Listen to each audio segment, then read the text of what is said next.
Thank you for choosing Cooper Bearings.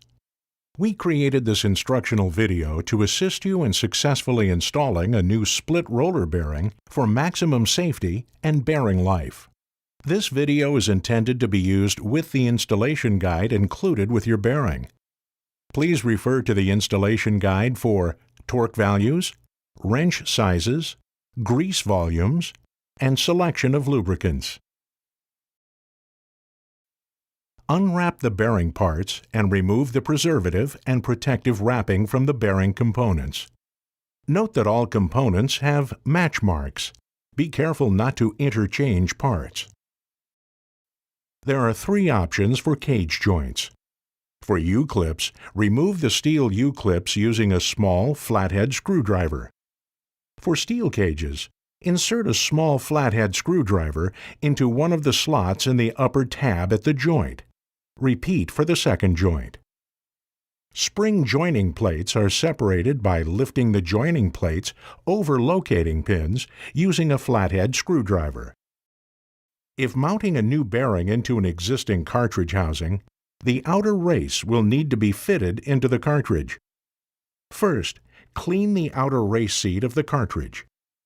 Place the outer race in the cartridge so the match marks coincide and the outer race half with the lubrication hole is in the top of the housing.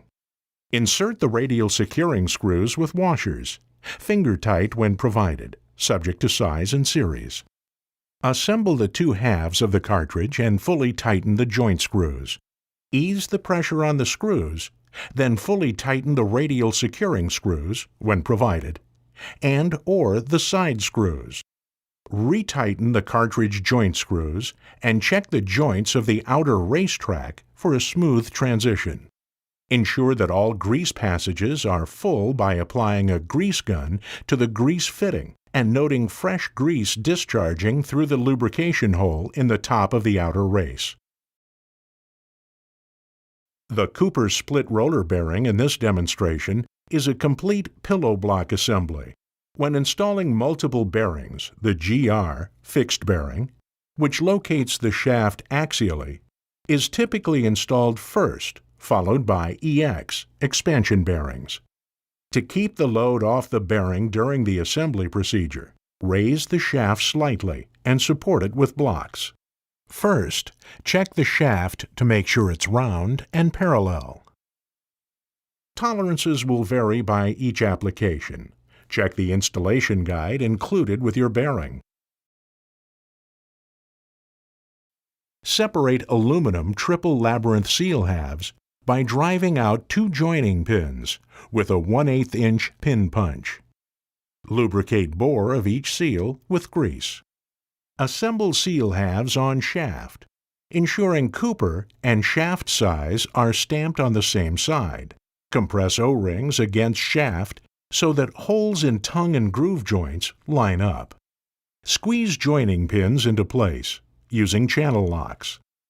Position lower pedestal or flange half and secure using hold-down bolts and washers. You may leave bolts slightly loose until final alignment is achieved. If shims are used, make sure entire pedestal base is supported with a full shim. Disassemble inner race and clamp rings, keeping matched halves together. The side face of clamp rings and inner race will have match mark numbers near split lines. Position two inner race halves on shaft, centered on spherical seat of pedestal. Split lines of inner race should be vertical at 12 o'clock and 6 o'clock positions. Insert feeler gauge in bottom split line. This will keep both split lines approximately equal.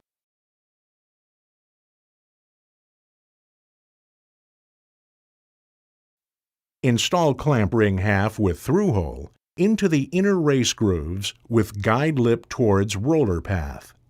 Offset clamp ring split lines from inner race split lines. Now install lower clamp ring half with threaded hole in bottom, observing match mark numbers. Finger tighten clamp ring screws, ensuring gaps at each clamp ring split lines are approximately equal. Remove feeler gauge from bottom inner race split line. Next, inner race needs to be positioned in relation to GR outer race or EX outer race. Position inner race for GR fixed type bearing.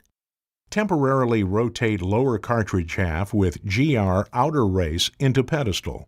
Lower cartridge half does not have lubrication port or grease nipple. Place 1/2 of roller cage assembly on top of inner race. Slide or tap inner race sideways until roller cage assembly rotates freely into grooved outer race. Tighten clamp ring screws evenly to secure inner race to shaft. Remove both roller cage assembly and lower cartridge half. Position inner race for EX expansion type bearing. Temporarily rotate lower cartridge half with EX outer race into pedestal base. Lower cartridge half does not have lubrication port or grease nipple. Place 1/2 of roller cage assembly on top of inner race. Rotate roller cage assembly into flat outer race. Tap or slide inner race sideways so rollers are centered on outer race. If additional expansion capability is required, the roller can be offset at this time toward the GR fixed bearing to allow more room for expansion. Tighten clamp ring screws evenly to secure inner race to shaft. Remove both roller cage assembly and lower cartridge half. Now that inner race is in correct position, clamp rings need proper seating and screws fully tightened. Clamp rings are seated by tapping down each half of clamp rings around shaft using a dead blow hammer. Screws should be tightened to keep clamp ring gaps approximately equal. Seat clamp rings down hard a second time and retighten to recommended torque. Continue seating torque process until no more movement is seen in clamp ring screws. Check to ensure the gaps at each inner race split line are approximately equal. Lightly grease roller path of inner race.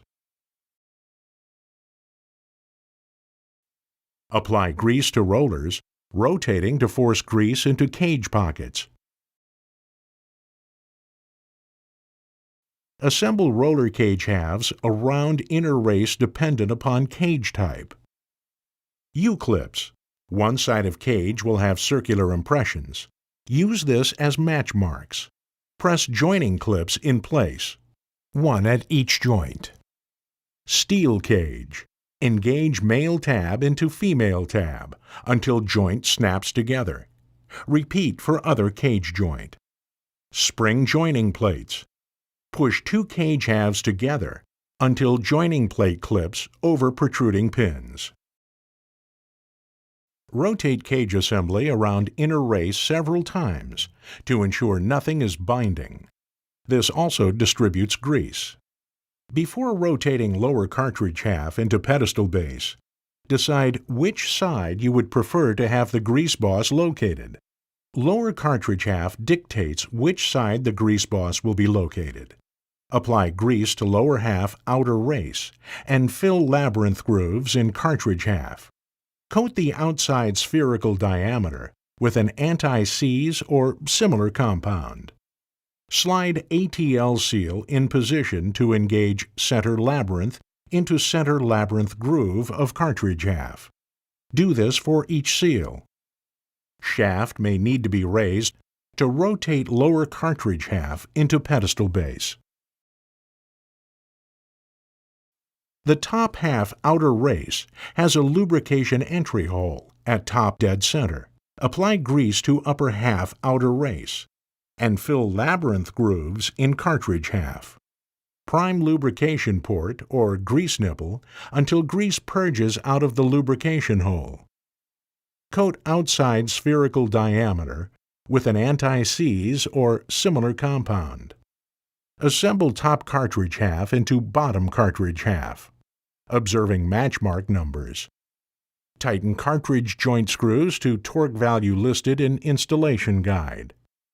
Now you can lower the shaft and load will be applied to bearing.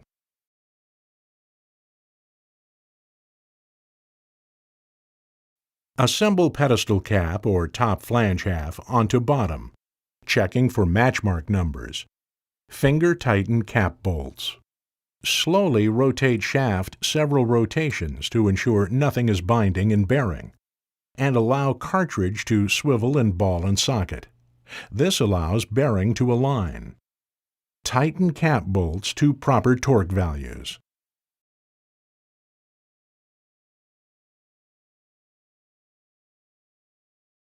Before running the newly installed bearing, please review the assembly checklist.